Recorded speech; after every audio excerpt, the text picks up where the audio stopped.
What's going on, YouTube? This is SG1 Sports, and you're watching our SEC football channel. We're going to recap the Auburn spring game, give you my thoughts on the game, and just kind of how I see this team heading into 2019. Obviously, the big storyline is the quarterback battle. We'll get to that in just a second, but let me just run through the other things, and then we'll circle back to that quarterback battle. Let's start with the offense. I thought the offensive line did a pretty good job in this game. It's so hard to judge Auburn based on their spring games because you have the ones versus the twos. So the first team offense is going up against the second team defense. The first team defense is going up against the second team offense. So ideally, you would like the score to be 42-0 in favor of the first team offense. That way, that your first team offense is scoring a lot of points. Your first team defense is completely shutting down the second team defense. That's really not what we saw in this game. Yes, the first team was definitely better, but I tell you what, I saw a lot of guys on that second team that seemed to be playing with a chip on their shoulder. They were out there playing really, really hard. I thought the first team defense maybe played a little bit relaxed early on in the game. Then they kicked it into gear. But still was impressed with the second unit. I think that bodes well for the depth of this team. But yeah, back to the offensive line. The first team offensive line I thought did a pretty good job. Pass protection was good. Didn't really have a ton of success running the football. But I think play calling was probably pretty vanilla in this game. Running backs, we know about Cam Martin. We know about Whitlow. I was really impressed with DJ Williams. I don't know if he's got all of the aspects of his game down, the pass blocking, pass protection and things like that, but just as a running back, just running the football, I think he's probably the most talented runner on this team. There was something about him the way he ran the football, his quickness, his elusiveness, his cutting ability, and his power. I was really impressed with him, and he was going up against the first team defense there in that first half. So yeah, that he really stood out to me. I could see him being the workhorse for them, but I think it'll be a running back by committee. Looking at the receivers, Seth Williams, just a monster game. He looks like he is about to emerge as one of the top wide receivers in the SEC. Matthew Hill also made some big plays, a couple of long touchdown catches. Eli Stove back, he looks healthy now, so that was good to see. So I think wide receiver is an okay. They're okay for this team. They don't have a ton of depth. They're not going to be the best unit out there in the country, but they look pretty solid. On defense, Derek Brown was a monster. You really wanted to watch the linebackers and see how they played, but I honestly couldn't really tell a whole lot from the linebackers. It seemed like the defensive line was kind of controlling the game when you looked at the defense. The secondary made some nice plays. They also had some bad plays, really inconsistent there. So just looking at the overall team, we didn't learn a whole lot, honestly. But I think we did learn about the quarterbacks. And we learned that Cord Sandberg is not in this race. He is not going to play for Auburn in 2019. So you can mark him off the list. That narrows the battle down to 3 guys: Malik Willis, Joey Gatewood, and Bo Nix. What did we learn in this game? I was kind of scratching my head trying to figure out why Malik Willis did not get any time with the first team offense. Does that mean he's clearly behind the other two in the coaches' minds? Or does that mean that they've seen him? He's been there. They already know what they're going to get from him, and they just needed to see how the other two guys operated with the first team offense. That's the question, and I don't have an answer. I don't know. I wish I did have an answer for that, but I really don't know. We'll try to maybe catch the post-game press conference from Gus Malzahn and see what he says about this quarterback situation. And if we get some good news there, I may do a follow-up video next week sometime about this quarterback race or just anything that he might allude to in that press conference. But yeah, we'll talk about these 3 guys. The most impressive thing to me in this game was Malik Willis's first drive. He took the second team offense, drove them right down the field, and scored on the first team defense. And it was just a phenomenal drive by him. He had the long touchdown pass, beautiful pass to Matthew Hill, a great catch as well. He looks in command of the offense. He looks in control. I've seen clips from spring practices, and I've watched all the guys throw, and I felt like Malik Willis looks the most comfortable, he looks the most confident, and he delivers a very nice football. So to me, I'm trying to figure out, why is he clearly behind the other two guys? He has elite athleticism. This is a guy, in my opinion, you cannot keep off the field. If he doesn't win the starting job, they've got to find a role. Move him to receiver, a wildcat quarterback, something. He has got to be on the field, in my opinion. His athleticism is just too good to keep off the field.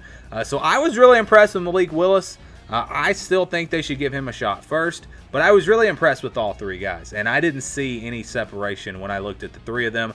Again, what's coming out of spring, it seemed like it was Joey Gatewood and Bo Nix. That's what I've been hearing. I just don't get why Malik Willis is not in that conversation. Again, with his running ability, and he made all the throws. He delivered the football accurately, on time, just really looked good throwing the football. So, yeah, I don't understand that. Don't get it at all. So we go back to the other two guys. I thought Bo Nix really looked good, especially as a true freshman. Maybe struggling a little bit with the play calling and changing the plays, things like that. But he was mobile. He was more mobile than Jarrett Stidham. Not as mobile as Malik Willis, but he can run the football when he needs to. And that's another thing. All of these guys are mobile, and it was, they were calling the plays dead, so you couldn't see exactly what they could do in the spring game. But he looked good throwing the football on the run, delivered the ball accurately for the most time. Had that one interception. I'm sure he'd like to have that one back. But for the most part, he looked very capable of running this Auburn offense and being a starter in the SEC. He looks like he's got that much talent. And then we go to Joey Gatewood, who is actually the one that I've heard is maybe the favorite so far. I would actually put him below the other three based off of this spring game. And again, I haven't seen all the practices. I don't know everything that's happened. But I would put him a little bit below the other two guys, because it seemed like he had a tendency to just want to go for the home run play and want to force the ball. He got lucky on that one touchdown where Seth Williams just went up and got it over the two defenders. He had another play, threw it in double coverage. So, I wonder about that a little bit. Maybe he's a guy that it's going to be more turnover prone compared to the other two. But it's just a spring game. Again, we haven't seen the whole story here, and so I don't know. And as a runner, he's not the kind of runner that's going to have success in a spring game. He's going to need some contact, as big as he is. So, again, I don't know. It's a very good problem to have. I don't know if any team in the country has a quarterback battle with three guys that have this much upside. Now, none of them are going to go out and win the Heisman Trophy, probably. None of them are going to be All-Americans this next season, but they all have a lot of upside. They all have different things that they can bring to the table. You've got Bo Nix, who is similar to Jarrett Stidham, a little bit more mobile. You've got Joey Gatewood, similar to Cam Newton. You've got Malik Willis, similar to Nick Marshall. So it's three different styles, and the play calls are going to be different with each guy. So I guess it just comes down to which guy you trust the most to take care of the football, and then who do you trust or who do you have that can run the plays that you feel most comfortable running, the plays that you think will have the most success. And again, I think Malik Willis deserves a real look at this starting job. He just, to me, kind of has that swagger, that confidence, and I believe he's ready for the job if they give it to him. But I feel comfortable. I would feel comfortable with any of these three guys as a starting quarterback. But you get into that game against Oregon, when it's real football and those lights are bright in Arlington Stadium, or in Arlington there, Cowboy Stadium, who's going to be ready for that moment? The good thing is you run a guy out there and he clearly wasn't ready, and he makes some bad plays, and you're like, okay, we may have made a mistake. Well, you got two other guys. So that's the good news. The problem's going to be maybe one or two of them transferring. If you name a starter, that's a big reason why I don't think they're going to name a starter until probably into fall camp, to at least try to get all three of these guys committed for the 2019 season. Then at the end of the season, I would imagine one of them will transfer. I highly doubt all three of these guys are on the roster heading into 2020. Maybe they are, but I kind of doubt it. So just a really interesting battle here. Again, it's tough for me to call. I think all three can do a great job. Bo Nix maybe is the guy as a true freshman. You just go ahead and if Joey Gatewood has NFL potential, he could play 2 years and be gone. You could get 3 years out of Bo Nix, and I think Auburn fans would love to see a guy in there starting 3 straight years because they've had so much turnover at the quarterback position. It's like you get a guy for McCam for 1 year, you get a guy for 2 years, guy for 2 years. To get a guy in there for 3 straight years would be really good for this program, I think. And maybe Bo Nix has the most potential, the biggest upside, but I still would kind of go back to Malik Willis. I'd like to see him maybe get the first shot at it. But again, I haven't seen the whole story, haven't seen all the practices or anything like that, and I think the coaches will do what they think is best. So looking ahead to 2019, what did I learn from this spring game? I feel comfortable, like I said, with all 3 of these quarterbacks. I think all 3 of them are capable, and with good quarterback play, Auburn becomes a very serious contender in 2019 because they've got the defensive line. They've got the weapons around the quarterback, maybe not to an elite level, but they're good. And with Gus Malzahn's offense, the guys are going to be put in positions where they can have success. The secondary, I think, is going to be good for them. Linebackers are going to be young. That'll be an area of concern for sure, but they may actually be getting more athletic there, and we'll see how they play. So with good quarterback play, this team, in my opinion, is probably not a playoff contender because of the schedule. I wouldn't count them out because they get Georgia and Alabama both at home. Last time they had that, they marched all the way to the SEC championship. But then you've got Oregon, you've got LSU on the road, you've got Florida on the road, you've got Texas A&M on the road. You have 6 games that are going to be really, really tough to win. Even if you win half of those, you're still sitting at 9-3. So that's why I don't really see this team as a playoff contender.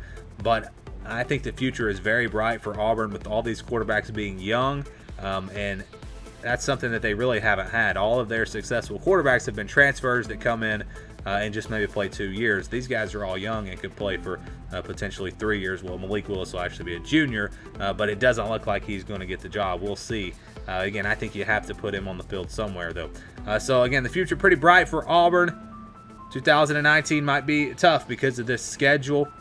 I came away from this spring game feeling more confident in the quarterback position and feeling like defensively this team is going to be legit like I thought they would.